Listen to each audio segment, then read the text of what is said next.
Elle fut la femme la plus riche de France, une héritière maîtresse d'un empire bâti sur la beauté, vivant recluse dans le luxe absolu. Mais la fortune la plus colossale ne protège pas de la solitude. Affaiblie, elle est devenue une cible parfaite. Un dandy, un séducteur psychologique, a infiltré sa cage dorée, exploitant ses failles pour orchestrer un pillage d'une audace inouïe. Ce qui commença par des cadeaux extravagants s'est mué en détournements massifs de centaines de millions d'euros. La guerre n'est plus seulement familiale. Une seule question brûle. Qui, au sommet de l'État, fermait les yeux? Le scandale d'abus de faiblesse s'est transformé en thriller politique, exposant comment la cupidité a dévoré la dignité de la milliardaire et ébranlé les fondations mêmes de la République. Bienvenue chez Dynastie Noire. Ici, nous enquêtons sur les secrets inavouables que l'élite tente de cacher. Si vous voulez découvrir la face cachée du luxe et du pouvoir, inscrivez-vous dès maintenant et activez la cloche.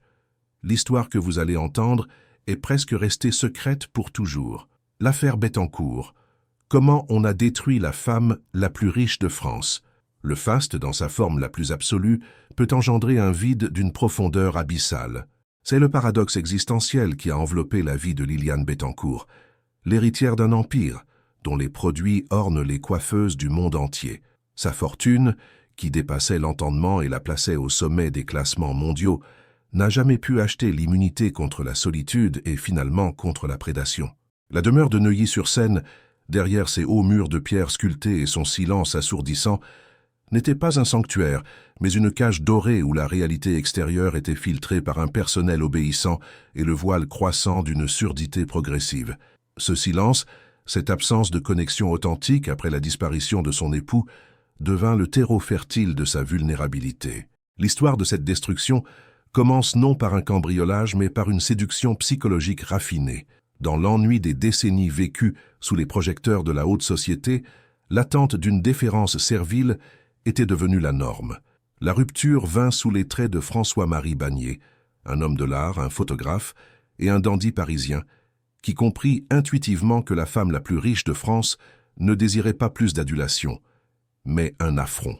Il lui offrit une insolence calculée, une critique mordante de son apparence et de son existence mondaine, la traitant non pas comme un totem de richesse, mais comme une personne à éduquer, à charmer et surtout à divertir. C'était le cadeau suprême que l'argent ne pouvait procurer, l'illusion d'une connexion libérée des contraintes financières. Cette amitié devint rapidement une transaction toxique.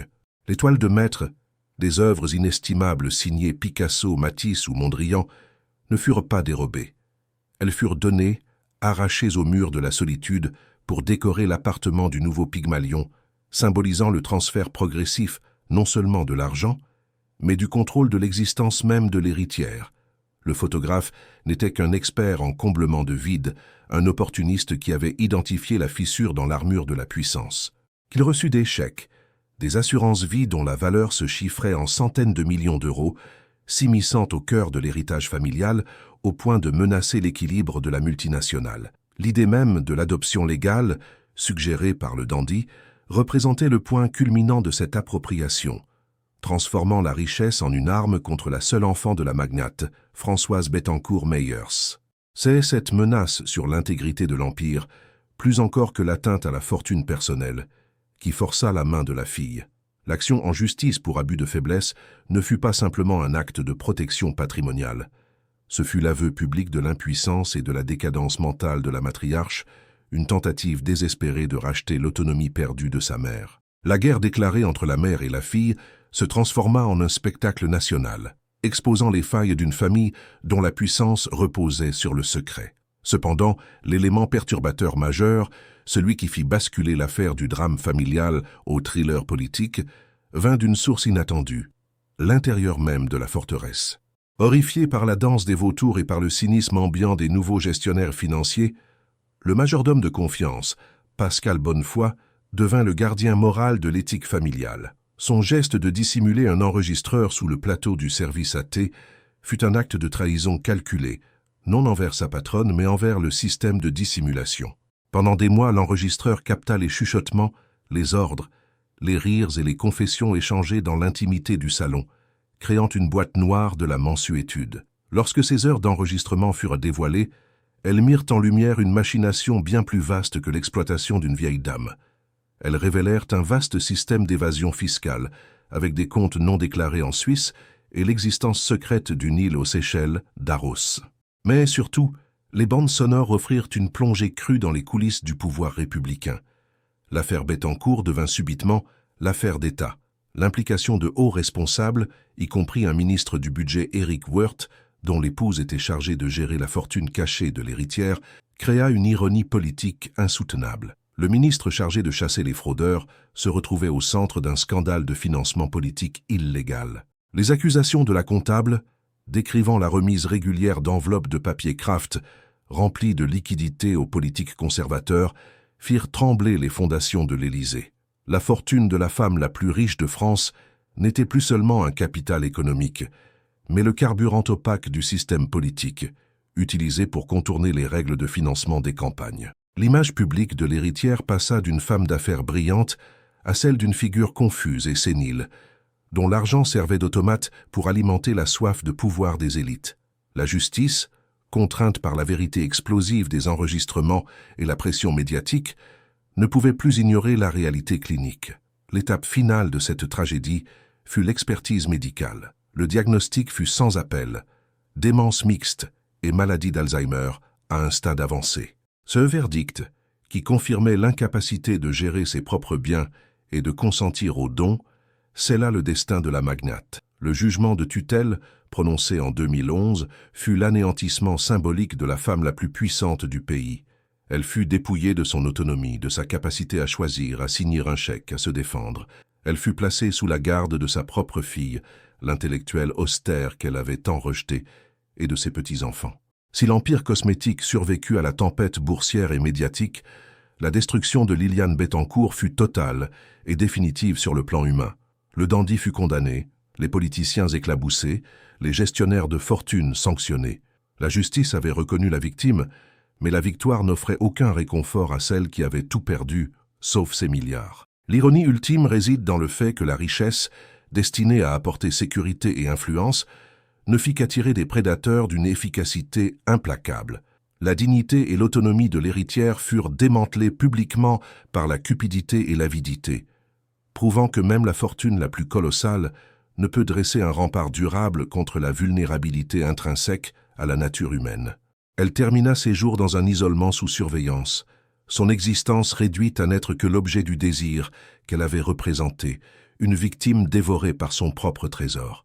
La richesse immense ne fut qu'un phare brillant au milieu de la nuit, attirant tous les navires, y compris ceux dont la seule mission était le pillage.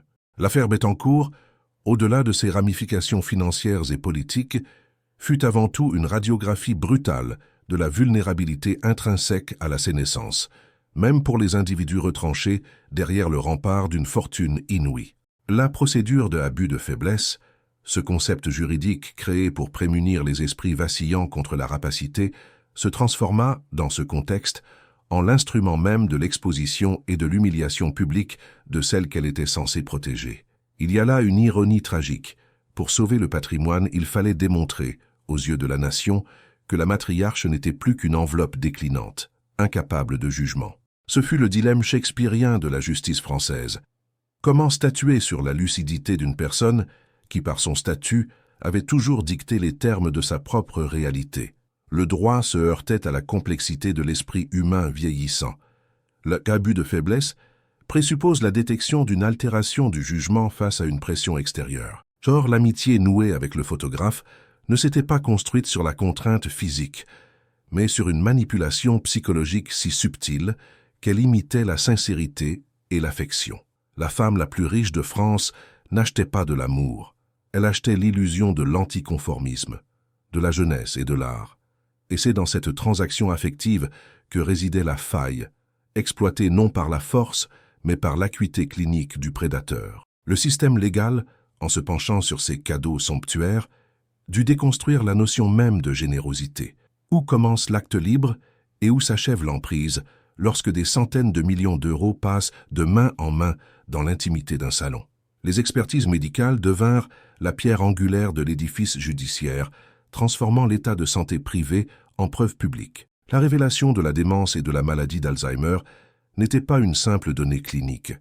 Elle était l'acte de déchéance, la preuve irréfutable que les dons étaient nuls et non avenus, car le consentement de la donatrice avait été éteint par la pathologie. La richesse ne protégeait plus la dignité. Elle la rendait visible, exposée, analysée sous le microscope de la cour. Pourtant, la véritable déflagration survint par l'intrusion, par l'acte transgressif du majordome. Pascal Bonnefoy, dont la loyauté envers l'institution familiale excédait le respect de la vie privée de sa patronne, transforma le salon en chambre d'enregistrement. 21 heures de chuchotements, de négociations, d'aveux fiscaux, qui constituaient la chronique sonore d'une décadence managériale et politique. La divulgation de ces bandes sonores souleva un débat éthique et légal abyssal en France. Les preuves obtenues par la violation la plus intime peuvent-elles justifier la révélation d'une conspiration d'État?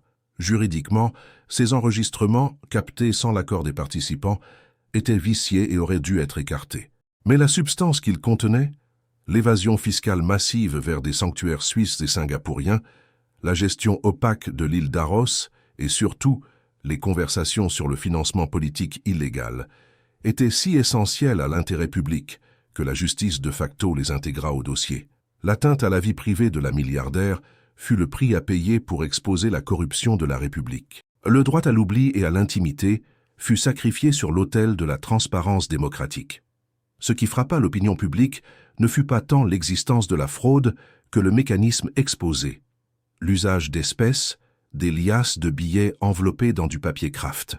Ce détail, presque archaïque à l'ère des transferts électroniques mondiaux, symbolisait un système de pouvoir daté, une république des amis où les transactions se faisaient de gré à gré, loin des regards et des registres officiels. L'argent liquide, ce vecteur de l'opacité, permettait de court-circuiter les règles de financement des partis et de garantir une dépendance toxique entre l'élite économique et les détenteurs des mandats politiques. L'affaire Bettencourt révéla que la fortune de l'héritière n'était pas seulement un patrimoine, mais une source vive et non régulée pour irriguer le champ politique de la droite française.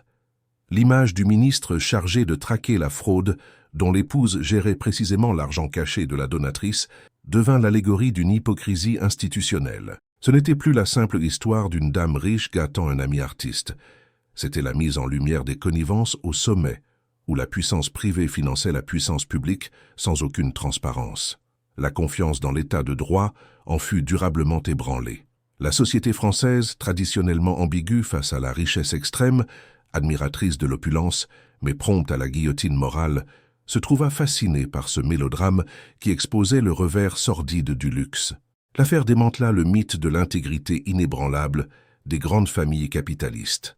La chute de Liliane Bettencourt n'était pas seulement celle d'une femme, mais celle de l'image d'une certaine sophistication parisienne qui croyait pouvoir échapper aux règles communes par la simple force de sa fortune. Le scandale fut un puissant accélérateur de la défiance populaire envers la classe dirigeante.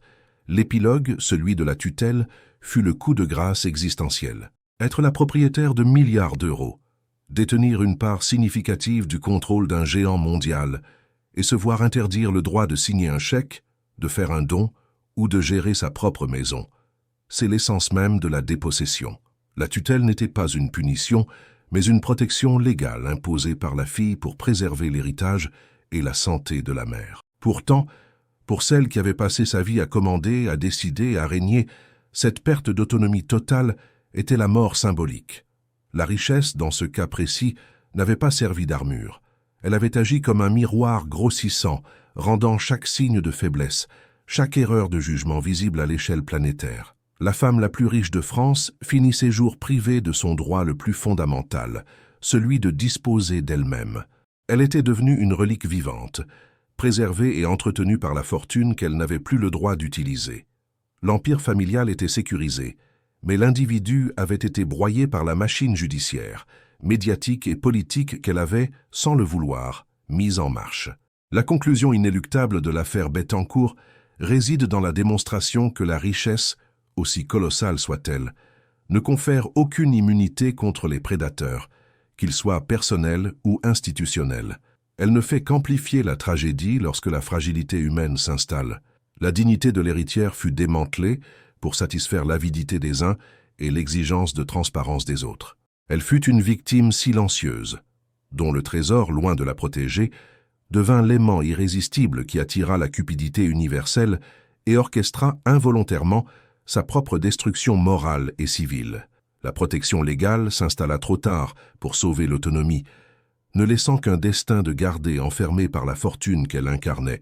L'affaire Bettencourt ne fut pas seulement la chronique d'un pillage, mais une incision profonde dans la psyché française, révélant la relation complexe et souvent douloureuse que la nation entretient avec la fortune héritée.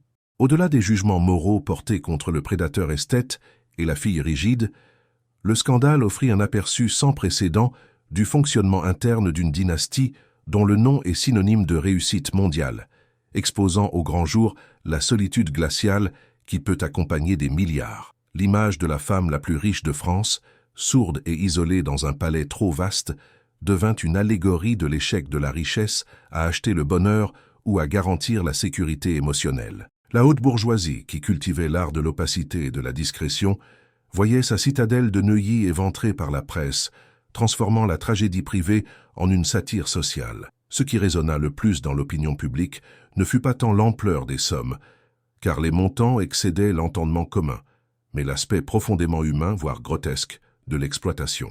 Le dandy Bagné n'était pas un simple voleur de bas étage. Il était un voleur d'âme, un expert en séduction inversée, offrant à Liliane Bettencourt une brève illusion de liberté face à l'étiquette et à l'ennui de son existence. Cette transgression des codes, cette rébellion sénile contre le destin balisé de la matriarche, fut ce qui rendit l'affaire si fascinante et si choquante. La France, qui admire la réussite mais exècre souvent l'ostentation, se délecta de voir le luxe absolu échouer lamentablement face aux faiblesses les plus ordinaires. La vulnérabilité de Liliane Bettencourt n'a fait que confirmer pour beaucoup que l'argent, même colossal, n'est qu'un rempart illusoire contre la condition humaine. La mécanique de la destruction, une fois le procès lancé, prit une dimension presque kafkaïenne.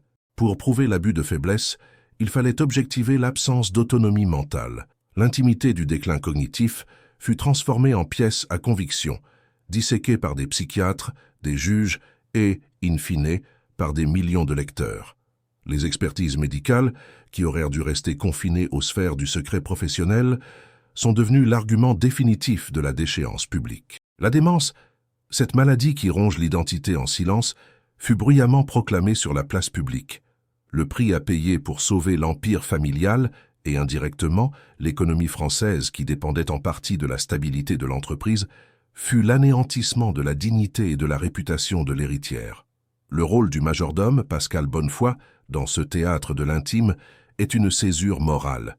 En enregistrant les conversations, il a posé un acte de déloyauté personnelle, mais d'une loyauté institutionnelle supérieure. Son geste, juridiquement contestable, a servi de catalyseur à une vérité d'État. Les enregistrements ont non seulement confirmé l'emprise de Bagné, mais ils ont surtout dévoilé la réalité d'un système politique où l'argent sale des oligarques irriguait les campagnes électorales. L'exposition du circuit des espèces, ce faste vulgaire de l'argent non tracé, a symbolisé la persistance d'une vieille France des arrangements discrets et des enveloppes marron, en contradiction flagrante avec les promesses de modernité républicaine et de transparence fiscale. L'affaire a révélé un entrelacement toxique entre le gestionnaire de fortune, Patrice de Maistre, et la classe politique. L'imbrication était totale. Le ministre chargé du budget et de la lutte contre la fraude, dont la mission était d'assainir les pratiques fiscales, voyait son épouse travailler directement pour la gestionnaire des fonds occultes de Liliane Bettencourt. Cette ironie cuisante ne fut pas qu'un fait divers politique. Elle fut la preuve que le système de pouvoir, même lorsqu'il affichait une façade de rectitude, fonctionnait sur la base de connivences profondes et de conflits d'intérêts structurels. La fortune de Liliane Bettencourt n'était pas seulement une affaire privée, elle était littéralement une source de financement politique occulte, un réservoir que les requins de la République venaient puiser en toute discrétion. Ce scandale a eu un effet de souffle bien au-delà des peines de prison et des amendes prononcées. Il a érodé de manière durable la confiance des citoyens dans la capacité de l'État à s'auto-réguler. Comment croire en la traque des fraudeurs quand ceux qui mènent la chasse sont si proches de ceux qui organisent la fuite des capitaux? L'affaire Bettencourt a figé dans la mémoire collective l'image d'un pouvoir vérolé par l'argent facile, une république des amis où les lois ne s'appliquaient qu'aux moins fortunés. La mise en cause, directe ou indirecte, de hauts responsables, y compris l'ancien chef de l'État, a démontré que l'élite économique et l'élite politique formaient un écosystème fermé, presque immunisé contre les règles communes, jusqu'à ce que la folie d'une vieille dame et la déloyauté d'un majordome fassent exploser le couvercle. L'aboutissement légal de la tutelle en 2011 fut le moment de la défaite existentielle de Liliane Bettencourt. La tutelle est un acte de protection, mais elle est aussi une mise hors jeu civile. L'héritière, qui avait régné sans partage sur un empire de la beauté, se retrouvait dans l'incapacité de choisir son coiffeur, de signer un contrat ou de disposer d'une simple fraction de sa fortune. La justice, en voulant la protéger des prédateurs, l'avait définitivement séparée de son identité, celle d'une femme d'affaires, d'une donatrice, d'une souveraine. Elle a été réduite à un état de mineure, son corps et son patrimoine administrés par ceux qu'elle avait publiquement rejetés. Il y a une ironie amère dans la survie de l'entreprise L'Oréal, à travers tout ce maelstrom. Le géant cosmétique a continué de prospérer, de croître, ignorant la maladie et la chute morale de sa principale actionnaire. Cela souligne la distinction radicale entre la pérennité de l'institution capitaliste et la fragilité de l'individu qui l'incarne. L'affaire Bettencourt est le récit de la victoire du système sur l'humain. L'entreprise, le capital, les parts de marché ont été sécurisées par la tutelle, mais la femme, Liliane, a été sacrifiée dans le processus. Elle a été transformée en un symbole abstrait de l'opulence, tandis que son individualité, ses désirs, ses jugements, fussent-ils erronés, ont été légalement effacés. La conclusion tragique réside dans l'ultime solitude, non plus celle choisie derrière les murs de Neuilly, mais celle imposée par l'ordre judiciaire. L'héritière a passé ses dernières années sous la garde stricte de sa famille et de ses tuteurs, une prison dorée dont les barreaux étaient faits de la protection légale. Les rires du photographe et les murmures des ministres avaient cessé. Ne restait que le silence, un silence lourd du souvenir de la trahison et de l'humiliation publique. La femme qui avait tout possédé est morte dépossédée de son droit le plus essentiel, l'autonomie. Son trésor, qui aurait dû être sa forteresse, fut l'aimant de sa destruction, prouvant que face à la sénescence et à la cupidité systémique, même la plus grande fortune n'offre aucune protection véritable contre la déchéance de l'esprit et la tyrannie de l'exploitation. La dignité fut le véritable dommage collatéral de cette affaire retentissante. Abonne-toi et clique sur le pouce bleu.